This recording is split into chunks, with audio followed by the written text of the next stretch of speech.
दोस्तों, हमेशा ही हमारे शास्त्रों में दिव्यास्त्र, सुदर्शन चक्र, आग्नेयास्त्र, ब्रह्मास्त्र, शिव जी का त्रिशूल, ऐसे ऐसे शस्त्रों के बारे में आपने अवश्य सुना होगा, जिनके बारे में यह कहा जाता था कि वह मन की गति से चलते हैं और इच्छा अनुसार चलते हैं। जैसे सुदर्शन चक्र वो भगवान विष्णु और श्री कृष्ण के इच्छा अनुसार चलते थे, या उनके अंदर खुद भी सोचने और समझने की क्षमता होती थी कि यदि उनको लगता था कि उनका प्रयोग कोई ऐसा योद्धा कर रहा है जो अभी अधर्म के रास्ते पे है और जिसके विरुद्ध उसका प्रयोग किया गया है वह धर्म के रास्ते पे है, तो उसको बिना हानि पहुंचाए ही विलुप्त हो जाता था। जैसे जब मेघनाथ ने लक्ष्मण जी के ऊपर ब्रह्मास्त्र, पशुपतास्त्र और नारायण चक्र का प्रयोग किया, तो वो सब लक्ष्मण जी पे असर नहीं किया। और भी ऐसे बहुत सारे उदाहरण आपको देखने के लिए मिलते हैं कि जहाँ पे अस्त्र ने खुद अपनी बुद्धि का प्रयोग किया, खुद वो अपनी इच्छा के अनुसार काम करता था। जो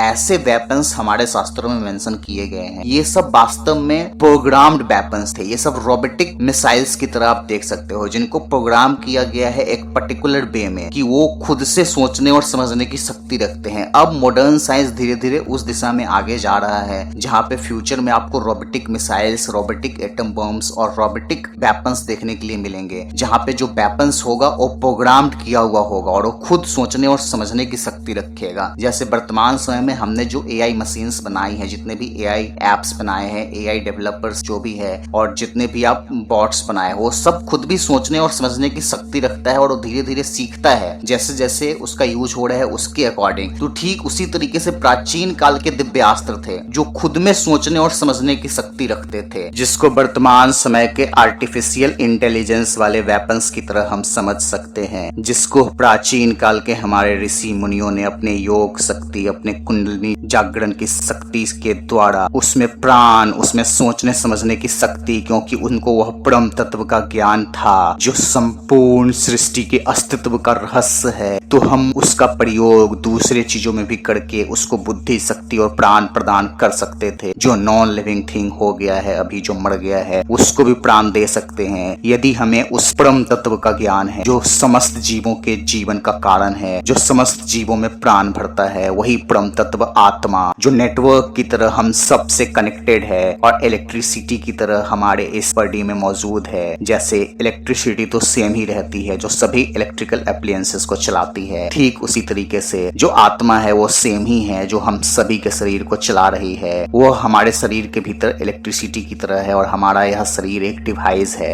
इसको हम नेटवर्क के एग्जांपल से भी समझ सकते हैं। नेटवर्क हर जगह होती है, अर्थात आत्मा हर जगह है। जो डिवाइस होता है, जो हमारा शरीर है, वो हमारे लिए बस उस माध्यम का काम करता है जिसे हम उस परम तत्व को जान पाए और उसका जो सोर्स है अर्थात परमात्मा को जान पाए, समझ पाए और उनसे जाके मिल जाए। यही हमारे जीवन का परम लक्ष्य है। जीवन के परम लक्ष्य तक पहुंचने के लिए और हमारे शास्त्रों में कही गई सभी बातों के ट्रू इंटरप्रिटेशन के लिए, उनके सच्चे अर्थ के लिए आप हमारे चैनल से अवश्य जुड़े। यह वीडियो देखने के लिए आप सबका हृदय से धन्यवाद। मिलते हैं अगले वीडियो में।